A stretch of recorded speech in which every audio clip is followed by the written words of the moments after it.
Okay, let's open in a word of prayer. Father, thank you so much for the day today. We pray that you will bless our time together, that you will assist us in trying to make sense of some of the insane things that are going on in the world and try to piece them together in light of Bible prophecy. Bless us today in Jesus' name, amen. Well, let me start off. So today I'm going to call it just scratching the surface. I say this almost every week now. Brian and Mike back here do a great job on our video. I'm getting a little bit of feedback on the mic. I say this almost every week is like, I don't even have slides for half of the stuff I would like to talk about because it's hard to put all the graphics and everything together. So I'm just really going to scratch the surface today. I'm going to I'll refer you to some other sources. I'll try to include those in what we call the show notes below the title slide. Currently we are on these platforms. We are live streaming on YouTube and Facebook. We'll also be posting more regularly to Remnant Truth Network. Blog Talk Radio puts just the audio up. If you want to do that, go to Blog Talk Radio and look for Christian Sentinel channel. You can also just subscribe to the podcast, the audio only. And then Rumble, we're on Real FPC. So let me just explain to you a little bit about what happened this week. About Wednesday, I think it was, I got notice that we had received a content warning strike against our YouTube channel because I had discussed, it was based on a video that I had done on March 28th. So they said, well, it violated our medical misinformation policy.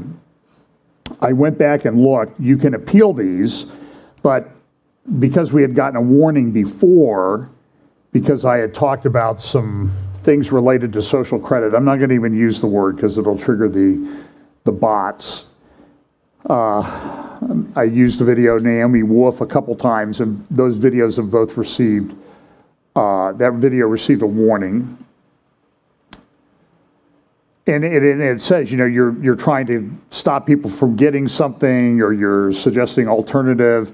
And I posted the COVID guidelines that YouTube has come up with. They're probably 3 or 4 pages long about what you're allowed and not allowed to talk about.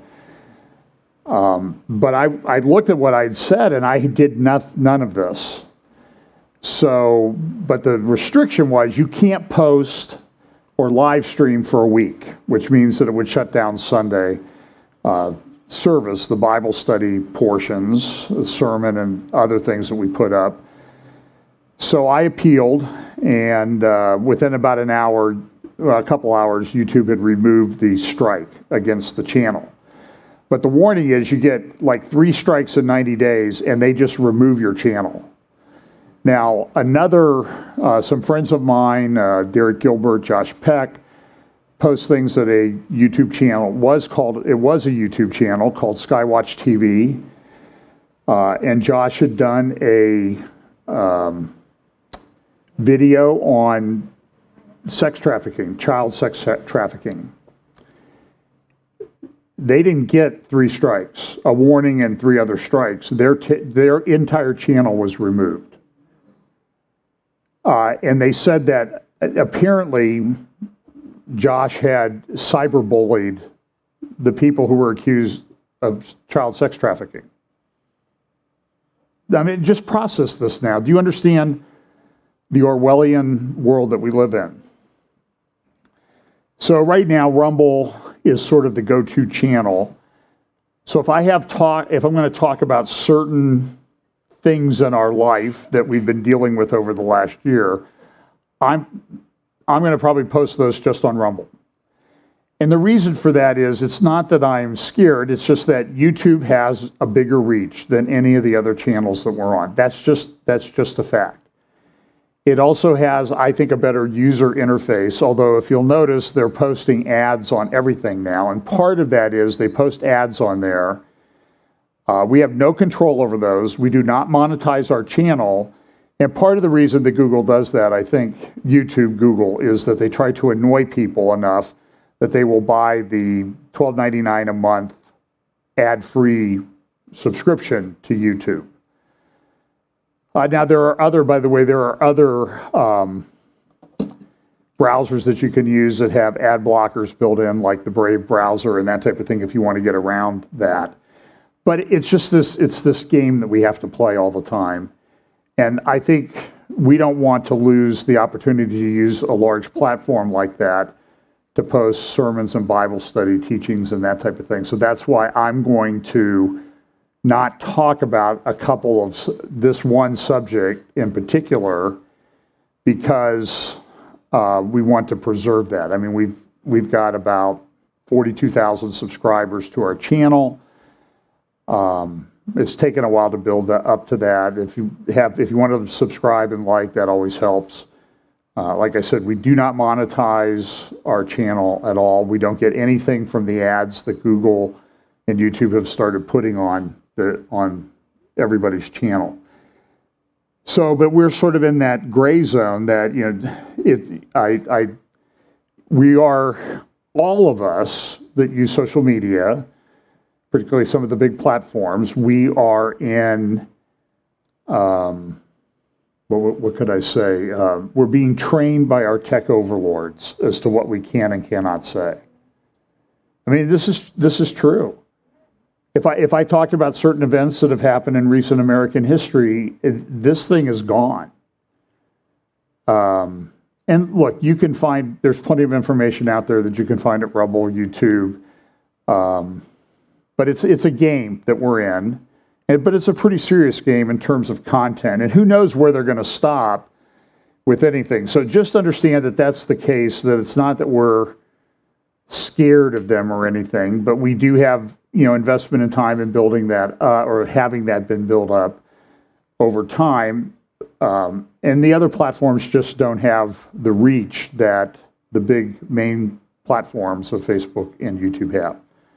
But understand that eventually all Christian channels are going to disappear from there. So get used to finding us on Rumble at Real FBC, all one word, Real FBC, Remnant Truth Network, rtntv.org, and then the podcast, the blog Talk Radio, Christian Sentinel. I can just tell you, by the way, a friend of mine named David Fiorazzo, I am a fairly regular guest on his radio program. I did a couple of shows last month on consecutive days. I'm going to do, I think it's June 14th.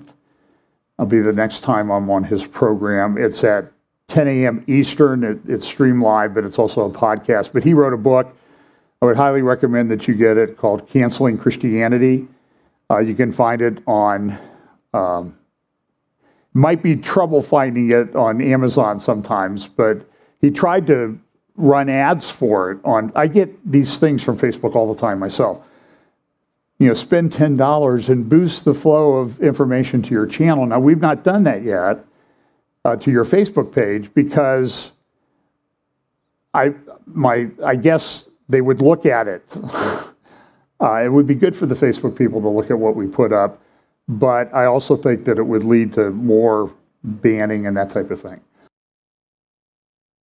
So I don't do the ads, but he submitted 4 ads for his book, which is just essentially telling everybody what's going on in the world and culture, and they've all been rejected by Facebook.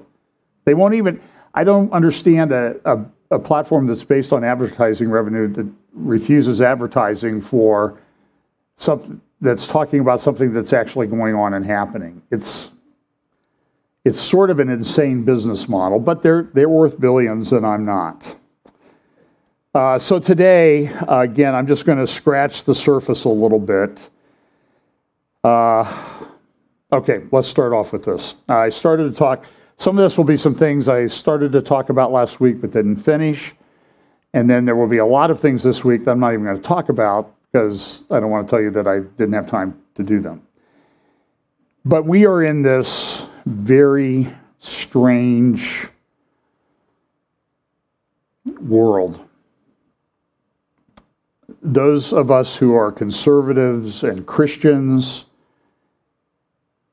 are having difficulty, increasing difficulty, getting our message out and talking about things.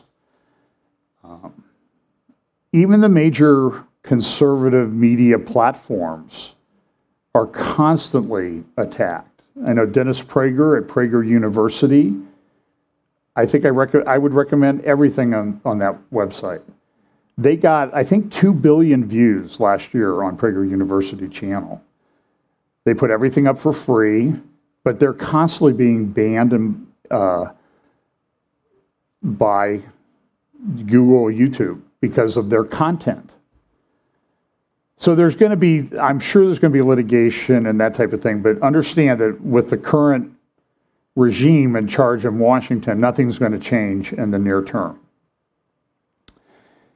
And one of the things is on this, Girls Will Be Boys. This is the title of the article in the Claremont Review of Books. I was reading the New York Times this morning. It is Pride Month. Should we call it Christianity Month? Maybe we should just start attacking them where they live. I don't know if I have a picture of it, but the U.S. Embassy, I apologize because my stuff is really, usually out of order, but this week it's really bad. And I don't see the picture. I'm sure I did it. Well, any event, the U.S. embassies were given permission by the Biden administration this week to fly a couple different flags if the ambassador decided to do so.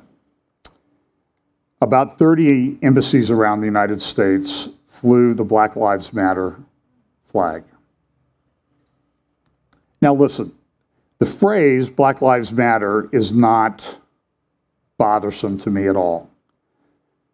But the organization is a radical, leftist, Marxist, anarchist organization. They mask what they are doing. There are even people who were in their hierarchy now who are coming out and saying, they don't care about what the people identified in the title of the organization. They don't care about them. They've scrubbed their website. You can still find it at archive.org if you know how to just take the current URL about their statement of purpose or whatever they call it, similar to statement of belief for a church, and go back and look at that at archive. They said that their goal was to destroy the nuclear family, the Judeo-Christian nuclear family. Now, this should not be surprised. This has been coming in the evangelical church for a while. And now I cannot remember their last names. Alan and Deb. Deb spoke at the Grace Brethren National Conference 4 years ago. And during that, this is a church conference, a seminar at the church conference, and she says, the evangelical church needs to get over its idolatry of the nuclear family. She actually said that. I have the audio. I'm telling you, if somebody had said that here, they're not only is their mic shut off, they're off the platform like that. Well, as quickly as I can get up here. They're out of here. You do know, and I also researched this at, it's called Urbana. It's a big college, is it InterVarsity that does the Urbana conference? They used to hold it in Urbana, Illinois during Christmas break. A few years ago, they moved to St. Louis. And Deb's book was the featured book to give out at the InterVarsity Urbana Conference. So we can rail against Black Lives Matter and the nonsense they put out, but we need to understand that a lot of this stuff, whether it started in the church or outside the church and came in, I don't care. The fact of the matter is that it's a cancer in the church and it needs to be eradicated. This is all, everything that I say, I have in past videos, as you know, have documented and shown you videos and audio of exactly what I'm talking about. And now we have this boys will be girls thing that's coming into the church as well. Let me just read a little bit. It talks about the things that happened in Washington, D.C. back in early January. And I would mention, I was reading the New York Times today, the article of Martina Navratilova. She came out as a lesbian long time ago. But she objected to males competing in older women tennis tournaments. Biological males. She has been drummed out of a lot of the gay alliance organizations that she belonged to because she had the audacity to do that.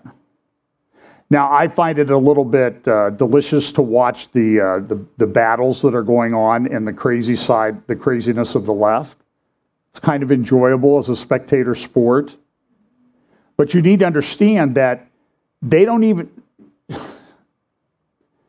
It's unbelievable. It's just unbelievable. So here is...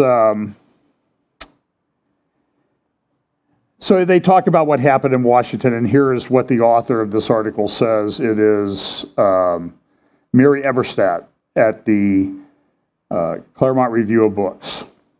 Even so, she says, after discussing the events in D.C. in early January, the existence of a manic cult with deep roots in social media should not really surprise anyone, least of all conservatives. After all, the Western world has been living for years with another all-encompassing belief system lodged on the other side of the political spectrum. This one, too, bustles with energy, online communities, constant updates, branches in other countries, and fascinating, albeit Byzantine storylines. It, too, has generated robust merchandising wings. Its chatter is also constant, earnest and self-absorbed, boosterish, Manichean, empirically insolvent, punitive toward unbelievers. Above all, it too is a craze unthinkable without the internet. The difference from the political QAnon, it never penetrated the medical establishment, elite mainstream media, entertainment industry, academia, public schools, corporations, polite society, churches, all three branches of the federal government, increasingly the American legal system. The other craze has. And then they go on to talk about the trans kids movement. They note the work of Dr. Paul McHugh, who I don't even know if he's a Christian, but I've cited his work a number of times over the past 5 or 6 years as this become an increasing problem. He was the lead psychiatrist at Johns Hopkins Medical School in Baltimore. They were the first medical facility to ever do sex reassignment surgery. After much research, Dr. McHugh led the charge there since he left to stop doing those surgeries, because what they found was that the people who had the surgeries were, based on their research, up to 20 times more likely to commit suicide after the surgery than they were before. In what kind of world, this is a rhetorical question, in what kind of world is medical treatment that results in that tolerated, encouraged, even pushed on kids? It was 2 weeks ago today. You should look it up. I think it was 2 weeks ago. Leslie Stahl did a segment on 60 Minutes. And it started off, I thought, oh, she's just going to support this movement. But after a few minutes of talking about it, she started interviewing people, teenagers who had been transitioned or started the transition process with hormones and surgery to another sex after sometimes less than 30 minutes of interviews with a psychiatrist or medical doctor. They were never told the risk, and there were dozens of these that Leslie interviewed and talked to for her show that have detransitioned. Sometimes they've tried to go back to being a male after they've had their male parts removed. And they talked about the extreme pain that they were in as a result of the transition surgery. Listen, folks, this kind of stuff only happens in a very highly sophisticated, organized religious cult. It is a religion. It is a false religion. It is anti-God. It is anti-science. And it's very easy to get just completely lambasted. So I would highly recommend you go read this article. It talks about books that people have written about this based on science and studies, and they're banned from Amazon. One of the books is a book by Deborah So, The End of Gender, Debunking the Myths About Sex and Identity in Our Society. It's very interesting. Her dedication of that book is this: for everyone who blocked me on Twitter. This is what happens. I do read through some of the comments on tweets that I look at. It's not a place to get an encouraging view of the world. We're way down the road on this thing. I continually ask people, well, what did you think the end times were going to look like? I asked myself that. So here is a segment from Special Report the other night on Fox, Brett Baer. And Fox, they do a good job sometimes, so we ought to recognize that. One of the diversity heads at Google had to resign because he had made anti-Semitic comments that people found. So they do police themselves a little bit eventually. But understand, do you think that's the only guy there that holds those views? And what are they going to do? So Caroline Glick made a good point in one of her columns recently. She said, we're storing everything at the Israeli government's storing everything in the cloud at Amazon and Google. And by the way, if you want to know what the cloud is, go drive down from New Albany down to Pataskala. Have you seen those buildings out there? How many? Anybody out there? They're like 2 football fields long. They look like airplane hangars for big, big airplanes. It's a Google server farm. They're spending $600 million on these things. Just drive down towards south of New Albany off of, what's the road? Beach Road and Mink. I think it's between those 2 roads south of New Albany. It's unbelievable. So that's the cloud. That's where all the things are stored. So Israel's storing things in the cloud. How long are they going to when are they going to turn their ideology into action and get rid of those things that people are storing in the cloud? They've already done it. That's how they got rid of Parler. So here's Brett Baer's report on Special Report the other night about a teacher in Leesburg, Virginia, Loudoun County, what he said he was going to do to the school board and what happened to him. A school district in Northern Virginia is getting pushback from parents tonight over the punishment for a teacher who expressed his religious beliefs regarding transgender policies at a public school board meeting. Chief Washington correspondent Mike Emanuel has details tonight from Leesburg, Virginia. A suspended gym teacher at this Leesburg, Virginia school is fighting in court for reinstatement to his position.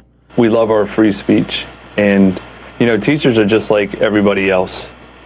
We have political views, we have religious views, and we like to advocate for those views and not be punished for it. Last Friday, Tanner Cross was put on leave after expressing his religious beliefs at a school board meeting focused on proposed transgender school policies. I'm a teacher, but I serve God first, and I will not affirm that a biological boy can be a girl and vice versa because it's against my religion. Cross considers that a violation of his First Amendment rights and creating an atmosphere of fear after speaking at an event seeking opinions of parents and community members. A spokesman for the school system telling Fox the contents of personnel files are confidential under state and federal law. I cannot comment other than to say Mr. Cross is on administrative leave with pay.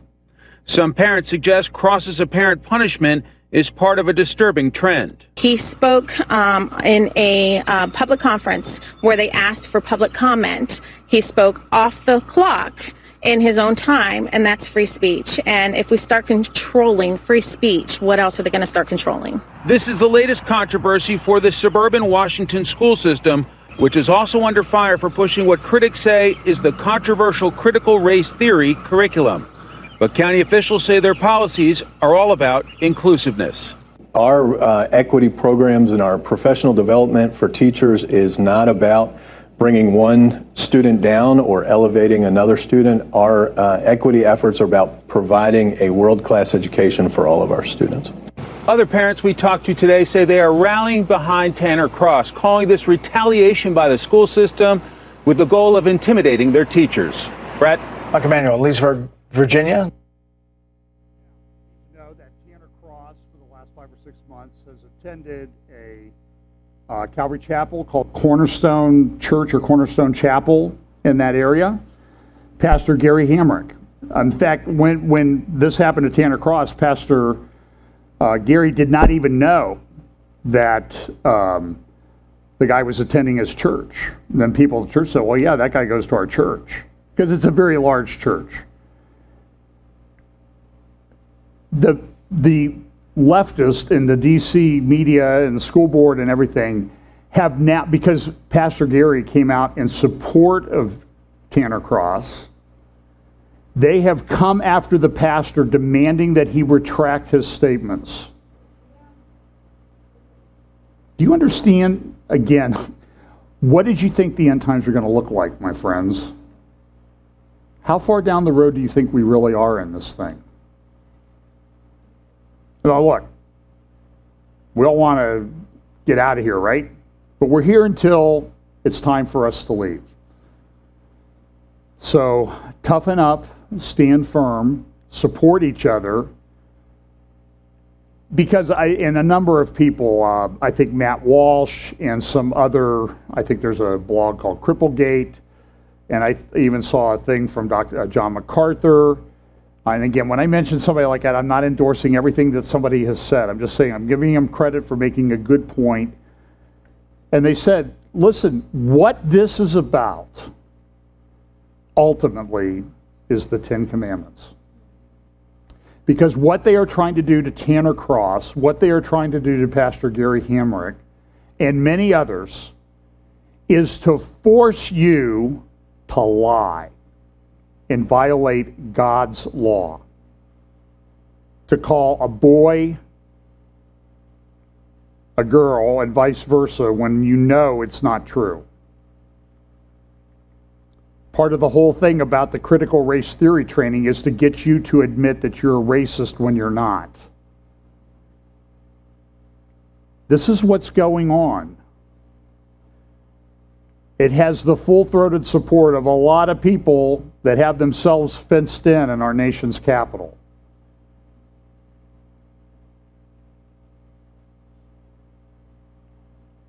Now, it's going to continue, but stand up to it. Remember Pastor Mike one time said, if you do that, what's the worst thing they can do to you? Kill you. But we're not to fear someone who can kill us. We're to fear the one who can destroy both what? Body and soul in hell forever. We're to fear God, not man, not the devil. Because the devil, he's limited. He can only kill you. So just remember, I mean, that's not a comforting message, I guess, for a nice Sunday morning. By the way, you all know what happened at the golf tournament yesterday, right? When the leader had to quit because of a positive test for a certain thing that I'm not really allowed to talk about. I got the dispatch this morning online. It was not in the published dispatch. It didn't even mention it. This is a huge deal in Dublin and Columbus, Ohio today. The guy leading the tournament by 6 strokes had to withdraw. He would have won. He was just crushing the course that Jack Nicklaus thought he tricked up to make more difficult, and spent millions doing it. If he won today, he would have got $1.67 million. So it's a big deal, but I could not find it mentioned in the published version of the Dispatch this morning. I don't know. It's crazy. I don't subscribe to that thing. Here's a new thing. China allows couples to have 3 children. Why? China is dying off demographically because of their one-child policy. Their population is going to drop by the hundreds of millions in this generation. That's a big deal. So I see this happening all over the world in all these different cultures, and I'm thinking like that sort of leads me to believe that the things of the end times are going to happen sooner rather than later, because some of these countries that are mentioned are powerful, but they're losing population like crazy. Europe, Persia, Iran, Russia, China. So China had a one-child policy, forced abortions if you tried to have a second baby. There's story after story out there that you could find about what China did to people. The China that seems to have a lot of influence with some people in our government. Fact. It's a fact. You can't deny it. 5 years ago, China adopted a 2-child policy. What happened? In the words of one in the Financial Times of the UK, it was a giant nothing burger, because they had trained their people not to have more than 1 child, or even to have no child. So what do you think is going to happen with their 3-child policy? Every expert I saw said it's going to be a giant nothing burger, because China has gone they didn't even understand the consequences. Why? Because they're operating like a lot of other governments and world leaders now in the Romans 1 world, where God has given them over to a reprobate mind, where they have lost the ability to reason.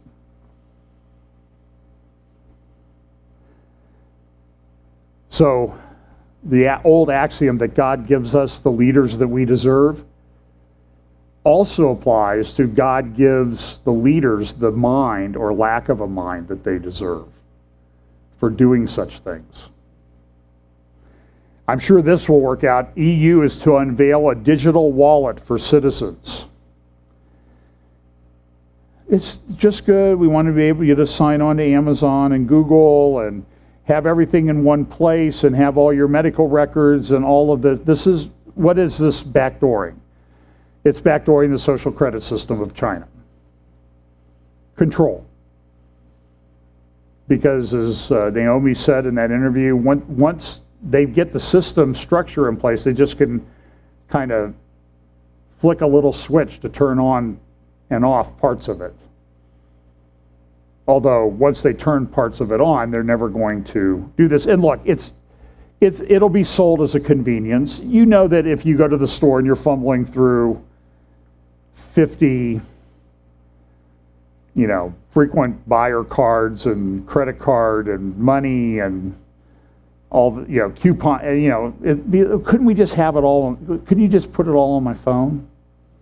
Sure, they'll do that, but maybe they'll even say you don't even need a phone to do this. And people are scared about this. Now, this is also concerning. I got this from Popular Mechanics. Scientists say they finally sequenced the entire human genome. Yes, all of it. It also came out of a magazine called Stat. It sequenced the entirety of the human genome, including the missing parts. And there's an article that's coming out soon, The Complete Sequence of a Human Genome. Now, it's interesting, if you look near the conclusion of that article, it makes kind of an interesting statement. The complete telomere to telomere assembly of a human genome marks a new era of genomics where no region of the genome is beyond reach. Prior updates to the human reference genome have been incremental, and the high cost of switching to a new assembly has outweighed the marginal gains for many researchers.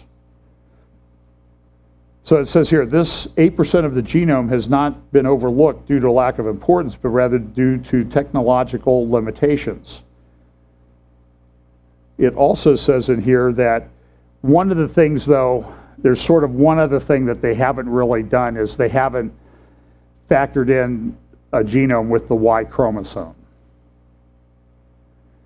So I looked up Y chromosome. There's a great little infographic there about, Y chromosomes and what the facts are. I just found this kind of interesting, this part in the middle, number 5. The Y chromosomes is 1/3 the size of the X chromosome. It contains about 50 genes, while the X chromosomes has about 900 genes. So what if you're XY? What are you? Male. So I'm sure that this, I know that you can make all sorts of jokes about this, that I knew that men were not that complex. The Y thing only has 50 chromosomes, and the X has 900, which, I don't know if she's back there, my dear wife of 46 years as of last Monday, I can assure you that she's got all 900 plus 900. And I'm trying to figure out with my 900 plus 50. Now they say that the males have their genes, these genes scattered elsewhere. But like, I'm sort of, if you're a male like me, finding your keys and trying to find your keys, how am I going to find those other 900 genes or 850? But so if you want to go home today and say, yeah, I told you women are more complex than men, that's not stating much of anything based on my research. They are. They're wonderful, fearfully and wonderfully made, but a little too complex to figure out in my book. That's why we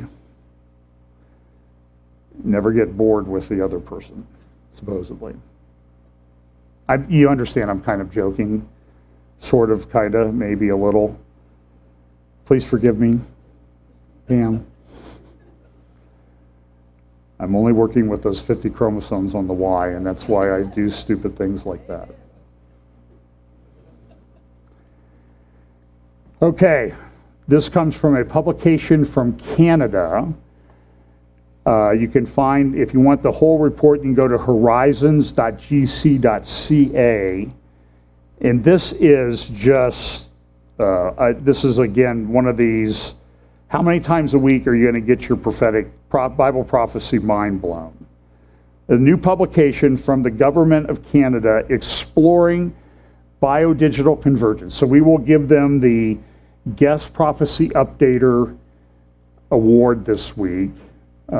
Guest Speaker Award for coming up with the convergence, using the convergence thing that we've been using for probably 8 years here. Exploring biodigital convergence. Now there are some things that are scattered through the report. It's 100, maybe 80, 100 pages. But here's one, the summary page. And it has this, listen to what biological digital convergence is opening up strikingly new ways to, read this, change human beings, our bodies, minds, and behaviors, change or create other organisms, alter ecosystems, sense, store, process, and transmit information, manage biological innovation, structure and manage production and supply chains. Now, I would suggest if you really want us to believe you can do this, we have some supply chains problems in the world right now. Go fix them. But do you understand, again, I would ask you if you know and there's a lot of controversy about what the mark of the beast is or isn't. But it does seem to have a technological base to it of some kind. But it also has a religious, a mind, and a belief system to it as well. And what does the second one or third one, fourth one down? Oh, change human beings, our bodies, minds, and behaviors. Interesting. Here's how this flows, that it is emerging. Number one, full physical integration of biological and digital entities. Digital technology can be embedded in organisms, and biological components can exist in parts of digital technologies. Co-evolution of biological and digital technologies. Number three, conceptual convergence of biological and digital systems. And it asks the question, why explore biodigital convergence now? I know part of the reason. That's revelation. There are enough signals to give shape to potential biodigital futures. These signals suggest that biosciences and biotechnology may be at the cusp of a period of rapid expansion, possibly analogous to digital computing circa 1985.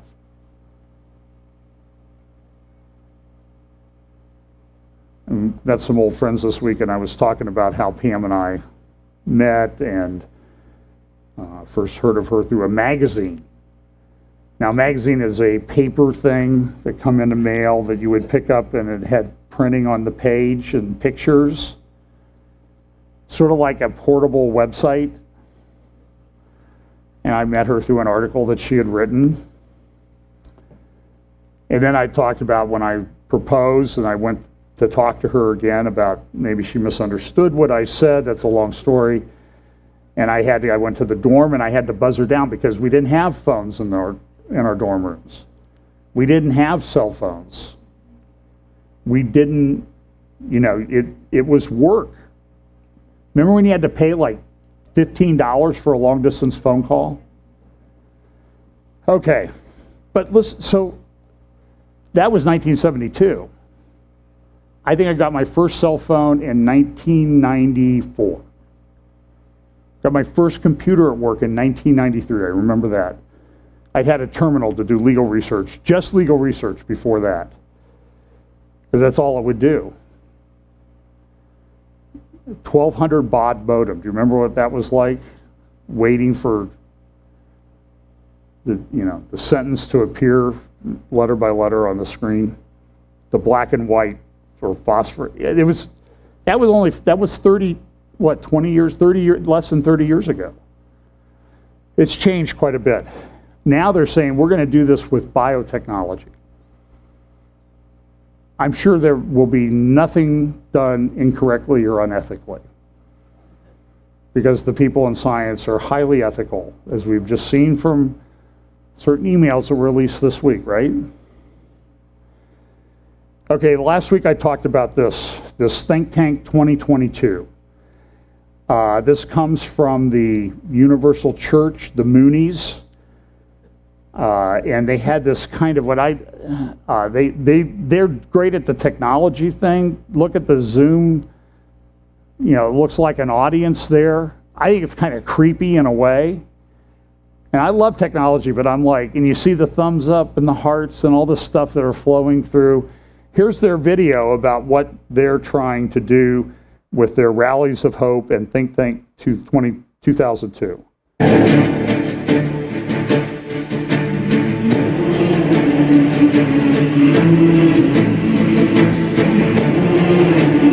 I have a dream.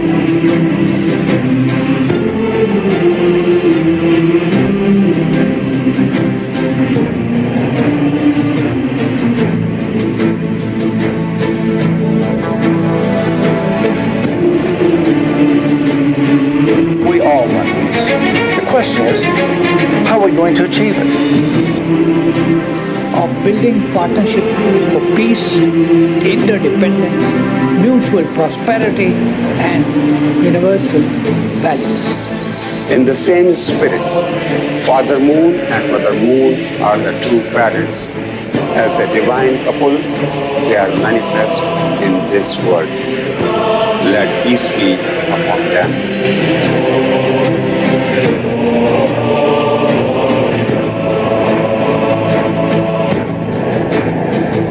공생공영 혼이 통일된 인류 한 가족의 공동체.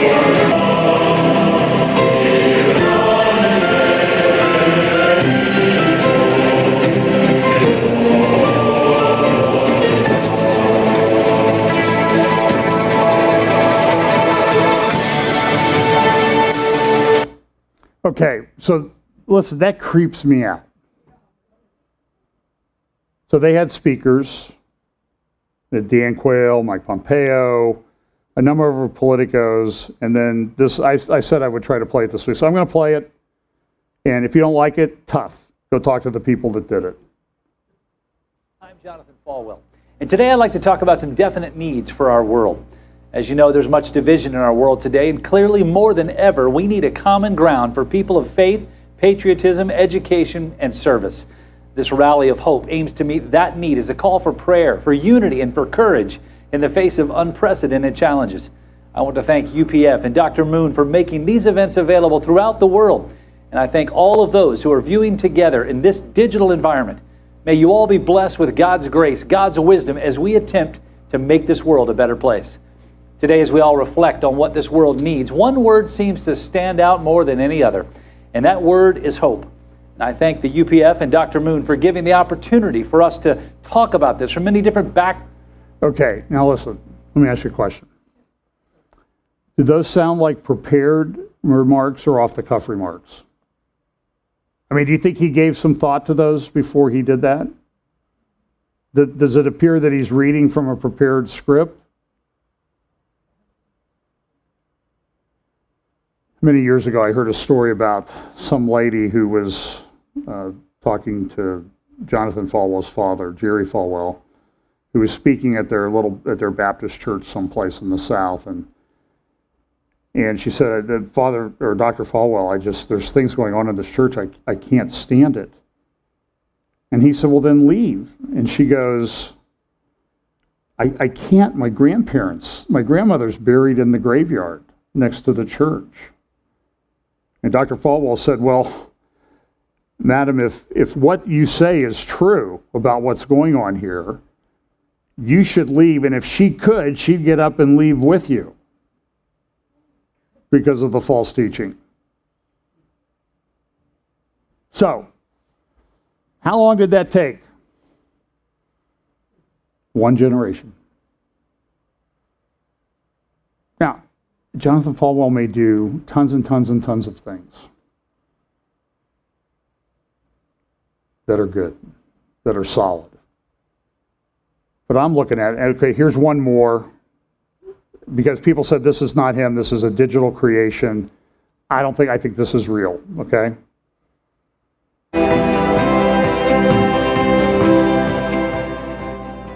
Distinguished leaders, ladies and gentlemen, it's my honor to join you once again for this global rally of hope, the sixth such event sponsored by the Universal Peace Federation.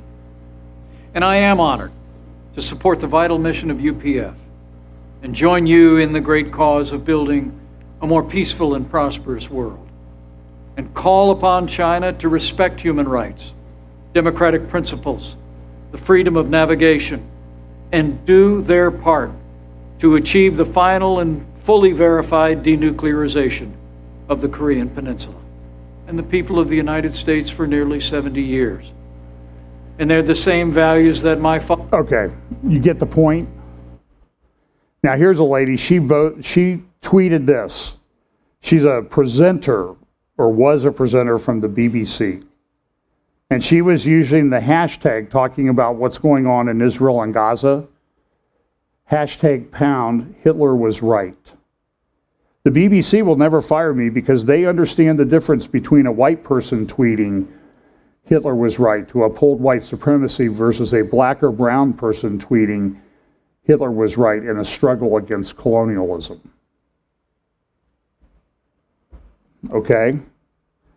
Didn't have time to pull it together. You can find it on a lot of the conservative blogs. Wait, I do have a picture of it. Here it is. It was, you might want to zoom in on that center one. It's just a poster. And it's called, this is done at Yale University. Or they discussed this at Yale. This is a forensic psychiatrist and psychoanalyst. Virtual talk. It's made private now, but I've got a copy of the video, or the audio. Barry Weiss, who's no real conservative, posted this. She left the New York Times because they were attacking her being Jewish. The title of the talk, presented by Yale School of Medicine's Department of Child Studies Center, the title of the talk was The Psychopathic Problem of the White Mind. And in this talk, this doctor, whose name is there, talked about, it's all I can do not to take a gun and shoot it through the head of a white person that I see.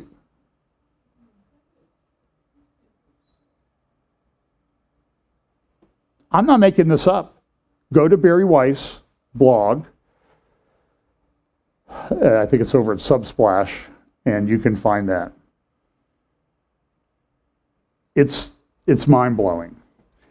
So let's talk a little bit. Now, this is going to be kind of jumbled up because there were a lot of things happening in the Middle East this week. I want to go through a few things. So we know that I'm going to make some comments that might offend you, but I don't care. I really don't. Because I think we're in a very serious situation here with Israel and some of the reaction to it. Israel had an election. Elections have consequences. Netanyahu got 31 seats. So just understand that Israel has a parliamentary system. If you get above a certain threshold, I think it comes out, they sort of take all the people that voted, they divide it by 120, and you have to be able to get 4 seats in the Knesset. So the percentage ends up being somewhere around 4%, 4 to 5%.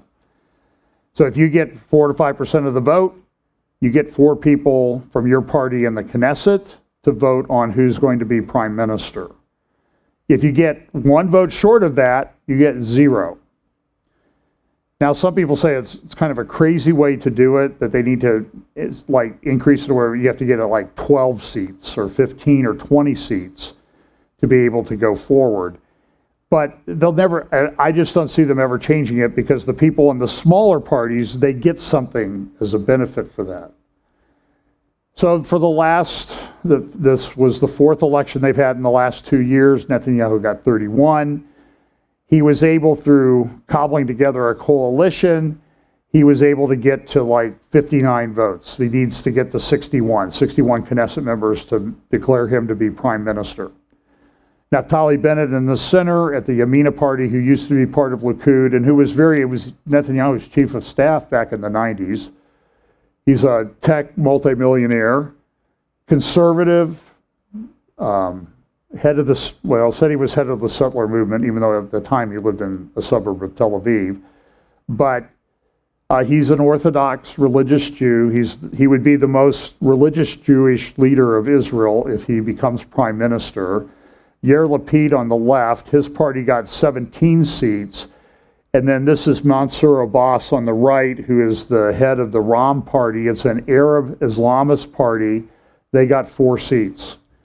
Now, you need to be crystal clear that when Netanyahu was trying to cobble his coalition together, he had Mansour Abbas on his list as well. He was going to bring him into his coalition to get over the top. Now listen, if you take all the conservative parties and add them together, center-right and right parties, they would have somewhere around 65 or 70 or 75 votes. But Netanyahu's been around for a long time, and the statement that familiarity breeds contempt is true in politics. He burned a lot of bridges.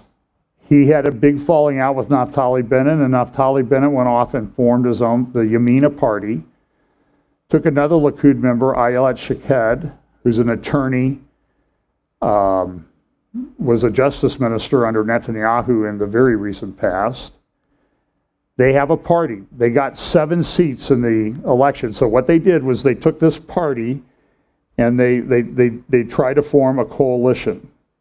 Before I get into that, I got to mention one more thing, because I don't have the report, but you should look this up. This is from cfam.org, Center for Family and Human Rights. They reviewed a recent UNICEF report. Now remember, Skywatch got taken down because of the video that they did. UNICEF comes out and essentially says, look, and I have a copy of the report, all this stuff about pornography being harmful to children, even children as young as 5 or 6, is not really, well, we really don't have good research to support that claim. Do you understand what they said? It's okay to show pornography to kids. We don't have any proof that it really harms them. And you see videos now of children talking about self-pleasuring that are like 5 or 6 years old that are on videos to play in kindergarten and are being played in New York schools. And that's permitted. But in Loudoun County, Virginia, if you say, I'm not going to call a boy, a girl if it's a boy, you get fired. So, question again, how far down the road of this end times thing do you think we really are? And I see people up there looking at their watches. How far down the road is he to finishing up his update for today? I can see you out there. No, I'm just kidding. So they've got this. So they cobbled together a coalition. They have 61 votes. Now that only includes right now 6 of the 7 Yamina party votes. The way Lapid is sort of the lead guy, he's left of center, I think, is a fair statement. I think he's a supporter of the two-state solution. I don't think I would call him a Zionist. So they cobble together this Arab Islamist party, the Lapid, and some of the left-wing parties, and some of the right-wing parties, including Israel Our Home, Avigdor Lieberman, who really hates Netanyahu. And the thing that really unites all of these parties to form this coalition is they want to get rid of Netanyahu. So now it appears that by one of the things that they've tried to do is they wanted to change the Speaker of the Knesset, but that's a member of Likud. But they couldn't get the 61 votes to do that because 2 of the people in the Yamina party, Naftali Bennett's party, would not sign the agreement to change the Speaker. So that it's a very fragile coalition. One of those people, they say, may resign, but maybe he won't. And he will vote against the government formation. Now, they'll still have 61, but what if this guy who didn't want to change the Speaker votes against the government? Now it's 60 and they don't win. And the whole thing falls apart and they go to another election unless somebody can cobble a coalition together. The coalition could have come together, but Lieberman and some others they can't stand Netanyahu, so they won't join any coalition where he would end up being prime minister.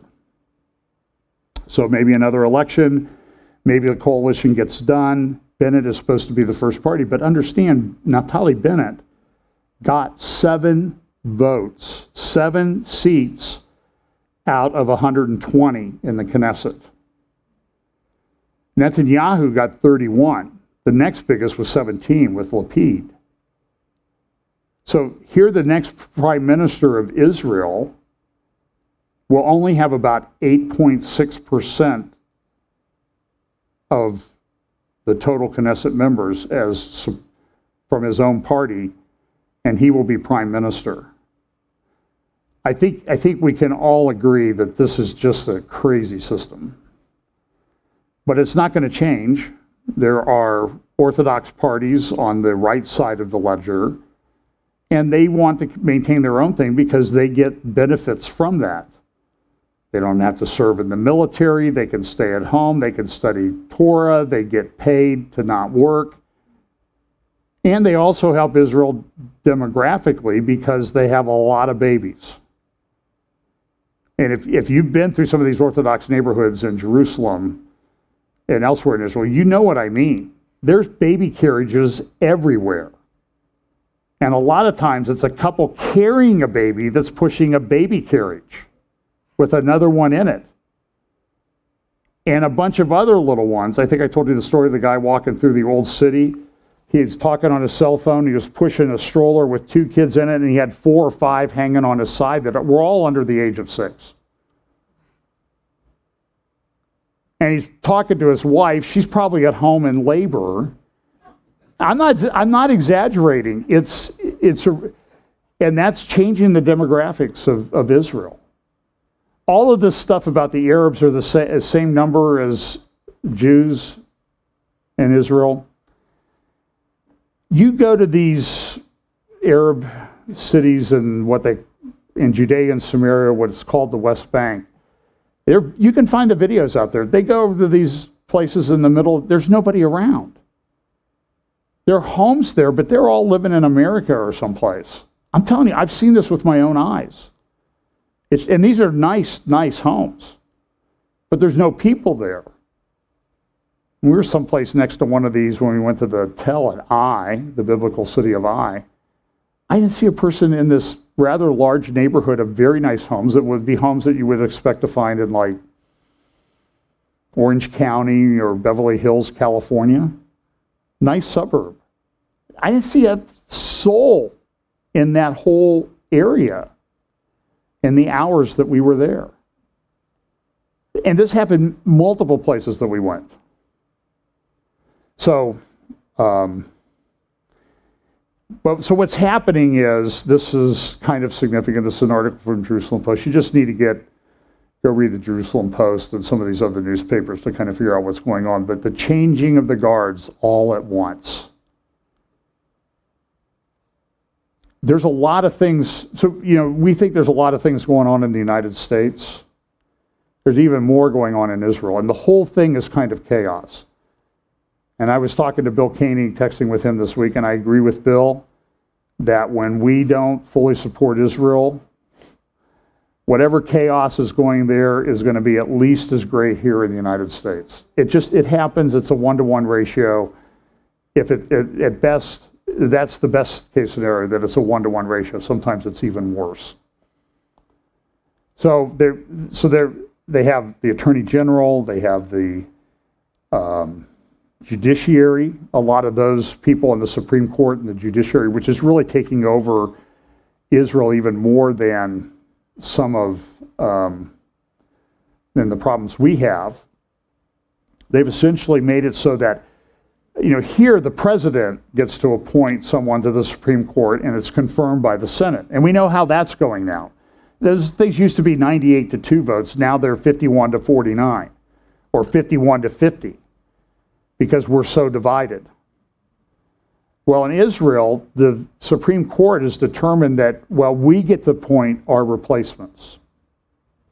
And they're very left-wing by and large. So who do you think they're going to appoint to replace themselves? Conservatives? No, they're going to do other activists. And the way they misinterpret the law is they have these things called basic laws in Israel, not necessarily like a constitution like we have. And they just say, this law, this one is superior to this basic law. So we don't have, you can't do this basic law. It's insanity. It really is insanity. So there was hope that if Netanyahu got another coalition together that they would be able to change that law, to change how the Supreme Court is appointed, because it's also a problem with the Attorney General and some of the, frankly, fake charges that have been lodged against Netanyahu. They're made up. And so this is the way political systems have gone.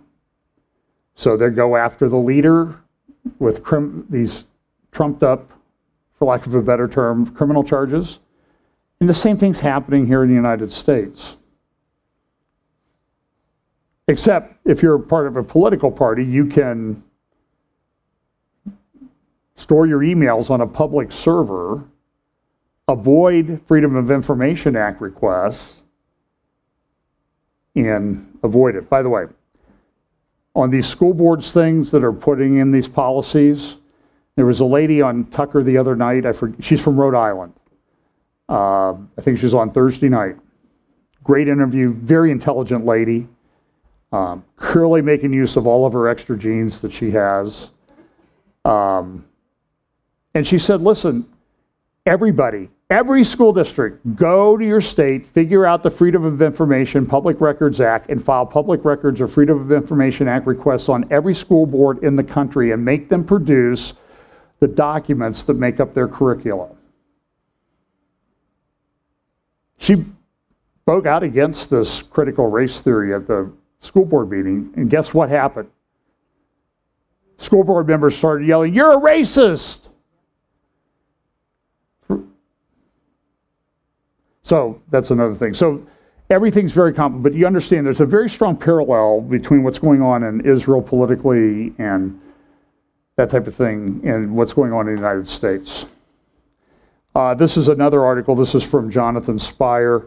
Again, one of the great analysts of the Middle East. The growing threat from facing Israel from Iraq. Oh, wait a minute. Everybody's only talking about Iran. Why are we talking about Iraq now? To make a long story short, what's happening, go read it, Friday Jerusalem Post. Israel, Iraq, has been taken over by Iran. And what Iran has been doing is they have all these militias that they're funding. And they've been working on this since the fall of Saddam Hussein in 1991, and even before. They have got, like, at the number 3 person in almost all of these militias is now an Iranian that is in charge of human resources and hiring for that particular militia. And it's a way that the Iranian Revolutionary Guard has consolidated its control. And they've become a very centralized organization that's controlling all of these militias. This is a relatively recent development over the last decade under Soleimani and others. Here's the concluding paragraph from Jonathan's article. Hence, whatever the origins and seriousness of Khatib al-Sabakhan's message, he's the leader of one of these Hezbollah-type militias, and the statement by Netanyahu that preceded it, Iraq is already part of the northern crescent of threats facing Israel. The U.S. president's and broader U.S. policy regarding Iran makes Israeli action in Iraq more complicated than similar actions in Syria or potentially in Lebanon, because we have troops there and bases. As Israeli planners assess the Gaza events of recent weeks, in light of the key scenario of a future war from the north, the growing threat from Iraq is likely to be a significant factor in their deliberations. And this sort of sounds like Psalm 83 and Ezekiel 38, 39 rolled into one. Here's an article from, I think this is the Jordanian newspaper, El Gad. You know, so you always see behind the title they have the Dome of the Rock, because that's sort of like central to all of their thinking. The title of this is The Plight of Iraq, a State of Dependence, Corruption, and Militia. And here's some of the media things. These are things that I just found on the Ayatollah Khamenei's website this week. Some of the images that he's using. That's the U.S. Capitol, by the way, on fire. That's from January 6th, but that's not what it looked like. They've enhanced that. This is kind of an interesting thing too. This is the Dome of the Rock, and you see everybody praying here. And they're facing, well, they think they're facing Mecca, but they're really facing Petra, but that's another story. But you see Nasrallah here in the front row. Now there are reports that he has COVID. Now they're saying he might only have pneumonia. You see Hania there, the head of Hamas in Gaza, who lives in Qatar, by the way. Sometimes he goes to Syria. I don't think he ever goes to Gaza. You see Ghani there in the green to the left, sort of in the front. He's the head of the Iranian Revolutionary Guard. Then you have a Nigerian guy to his left, your right.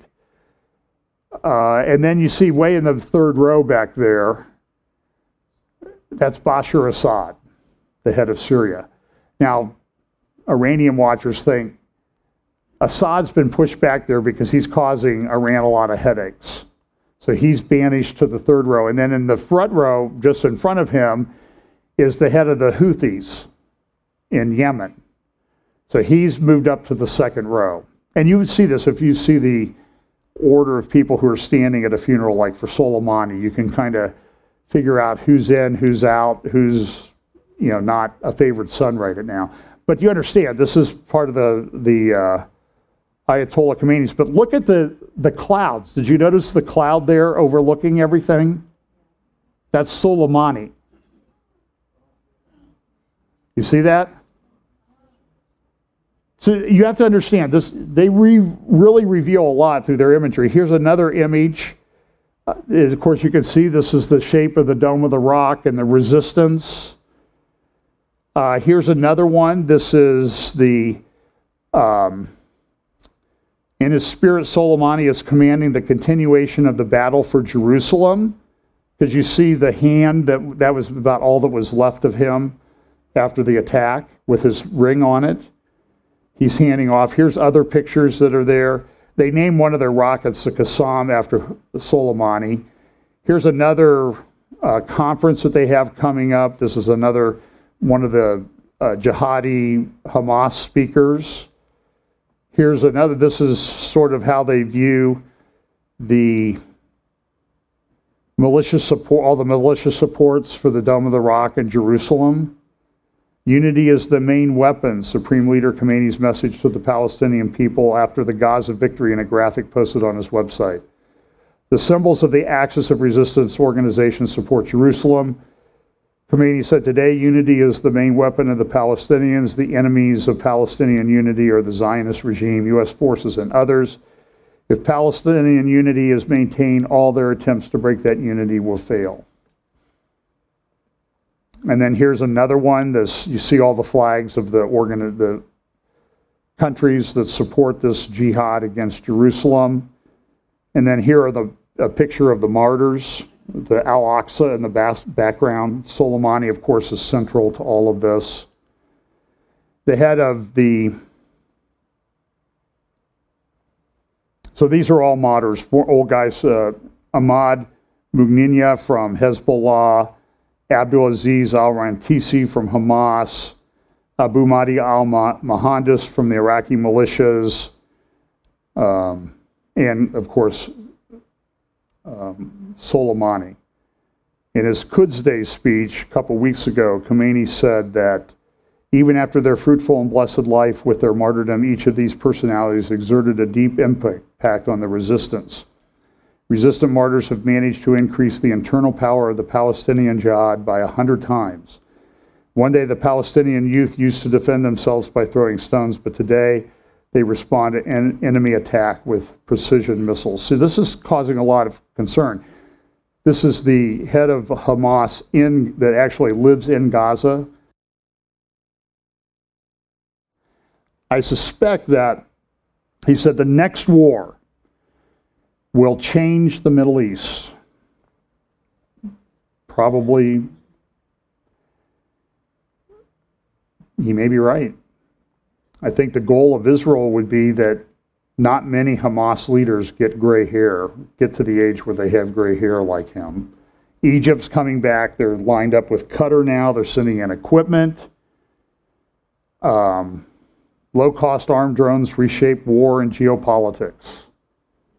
Russian-backed forces struggled against them in Syria and Libya. So this asymmetrical warfare is changing the equation of how things are done on the ground. Now, that's another article I forgot. Male inmates in women's prisons in California. Go read about it. It'll absolutely shock you. Cryptocurrency donations are boosting Hamas.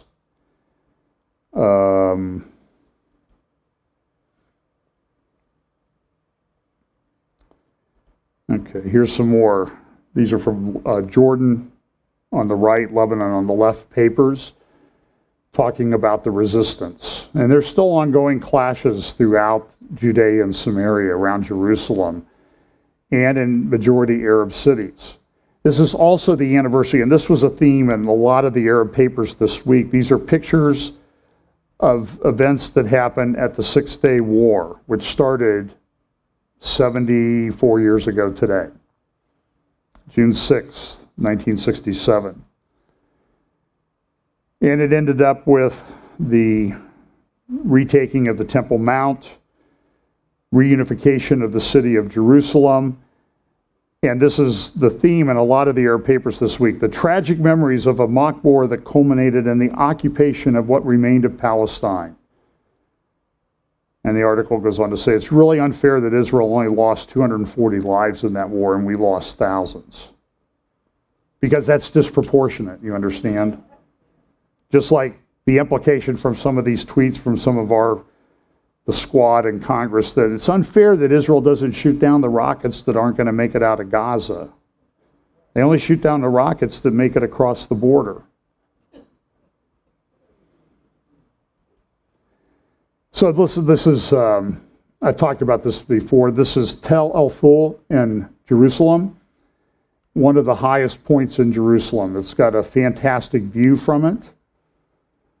So you need to understand what this building, I've talked about this. This is biblical Gibeah. Gibeah was the capital of the tribe of Benjamin. Who was the most prominent person in the tribe of Benjamin? Guy named Saul. Well, who was Saul? Saul was the first king of Israel. This is his home, ancestral home. And in 1965, King Hussein of Jordan started building a summer palace, a phenomenal palace, right on top of the tribe of Benjamin, land where the first king of Israel came from. Now, do you think King Hussein was trying to send a message by that? He was sending a couple messages. First of all, he was given the kingdom of Transjordan. That was east of the Jordan River. What's he doing building in Jerusalem? He was occupying the land. Was there a single UN resolution calling him an occupier of Jerusalem? No. Not a single one. So he built, you can see this, when you drive up into the Samaria, northern Judea, Samaria, the West Bank, you'll go past this. A lot of people don't know what it is, but it's the unfinished palace. It started in 1965. It was going to be like the second capital for King Hussein. He still considers it his land. Jordan still considers it their land today. Nobody, does a boss call King Abdullah II an occupier by claiming he still owns this land? And it was to send a message. And it stopped because of what happened 74 years ago with the Six-Day War. Interesting story. So this is an article from Seth Frantzman in Jerusalem Post magazine talking about the attack on the Osiris reactor in Iraq in 1981. Phenomenal story. Nobody had ever tried to bomb a nuclear reactor before. They didn't even know what was going to happen. It wasn't quite finished. They sent some planes. They dropped their fuel tanks, just like they did when they bombed the Syrian reactor along the Euphrates River in 2007, 6 or 7.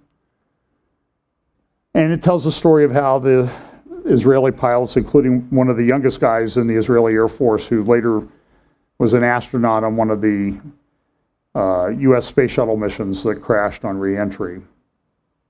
Not the first one, but the second one. But Seth's article is great on this. And the reason why you should look at it is because it tells you sort of the thought process that the Israeli military goes through and how they analyze what they're going to do and why they're going to do it. Here's what I couldn't find. This is the U.S. Embassy in the Vatican this week. You proud of that? I'm not. This also, as I said, my things are a little bit out of order. The cyber threat to America's beef, shut down the biggest meat processor. There's a big, last year the World Economic Forum did a thing called Cyber Polygon, which was a simulated cyber attack on multiple aspects of society and business, and they're doing another one in July. I'll play a video of that next week, or if I do a midweek update, I'm going to try to do one this week.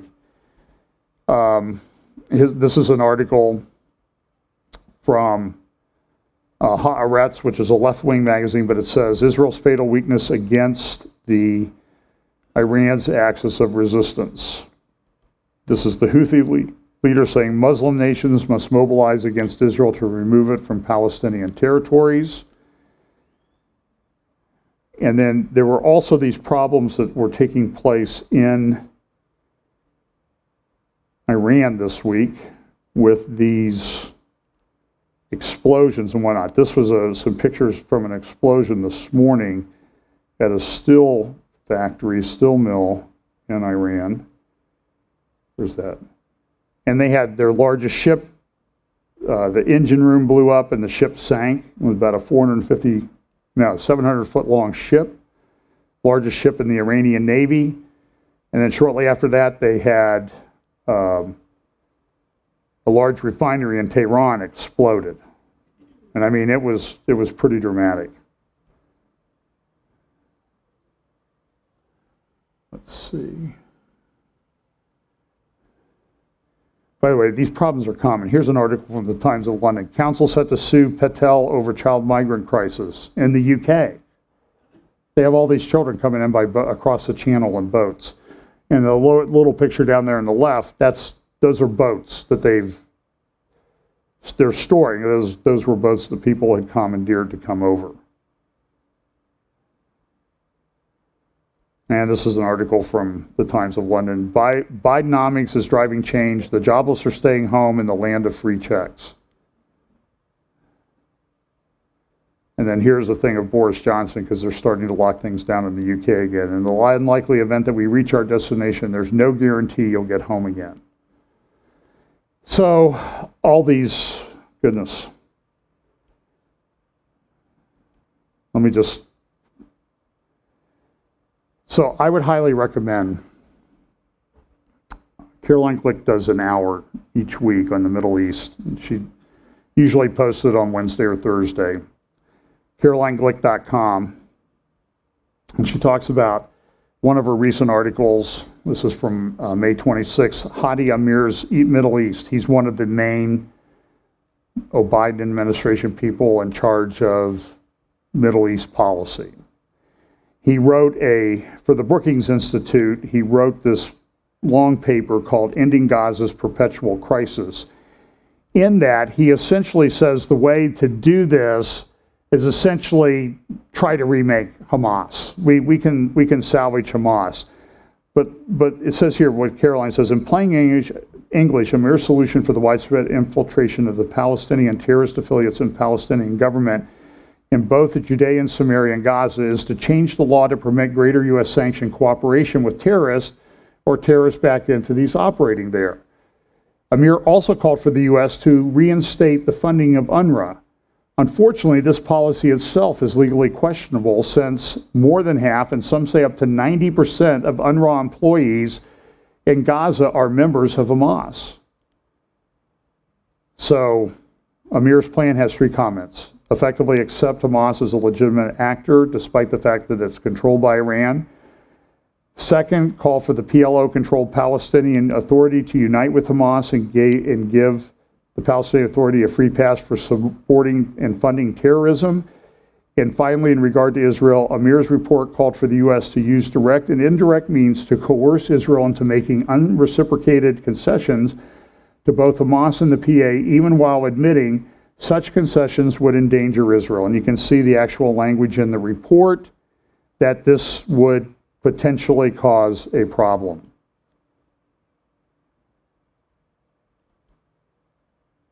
Here's what it says. For Europe, provide economic and political incentives and disincentives for Israel as a part of a Gaza package. Crazy. Danny Gantz went to the U.S. this week to ask for funding. Tony Blinken was there. The whole thing is just, well, it's adopting the Obama administration's things. And Obama came out, he did an interview last week where he said 90% of the people in the Biden administration are my people. Well, that's a big surprise.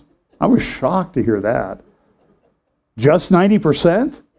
Ideologically, it's over 100. Oh, this is also, now they're talking about a world tax. This is the people at the EU, in the European Union at a summit, talking about this. Egypt and Qatar are back together. So one more thing. Here's from the IDF. They're doing an exercise in Italy first. And the title of their thing is, what they say is, for the first time, they're doing an all-in exercise outside. But also what happened this week in the Golan Heights, up here along the Alpha line, this is the Bravo line, that's on the Syrian side of the Golan Heights no man's land. Somehow the Syrians set up a post over here west of the Alpha line.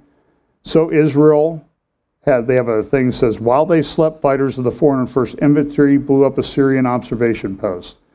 And you can see them here. What they're doing is they're getting ready to blow up this post. This is at night, by the way. That's why it's, oh, there they go. They got it. And they said, so we're taking care of it. But that was kind of an unprecedented operation.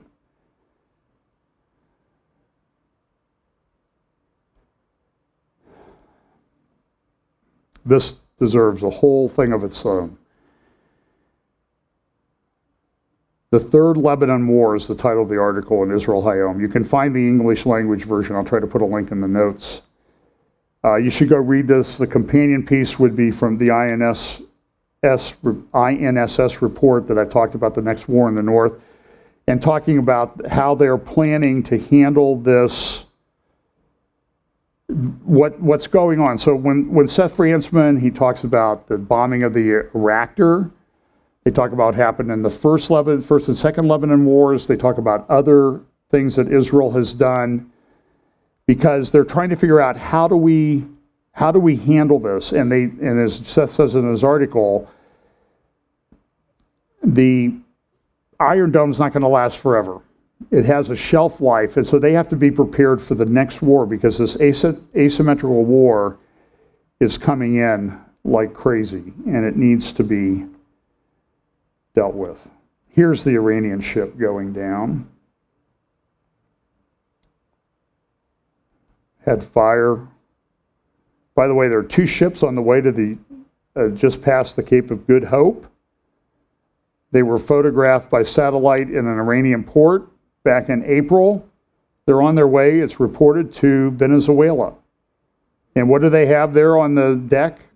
Fast attack craft and a helipad. I'm sure nothing's untoward is going on with this. I'm sure they're just doing this to help out their friends in Venezuela. Anyway, go read this article. I'll try to talk about it in a midweek update, because this has gone on too long again.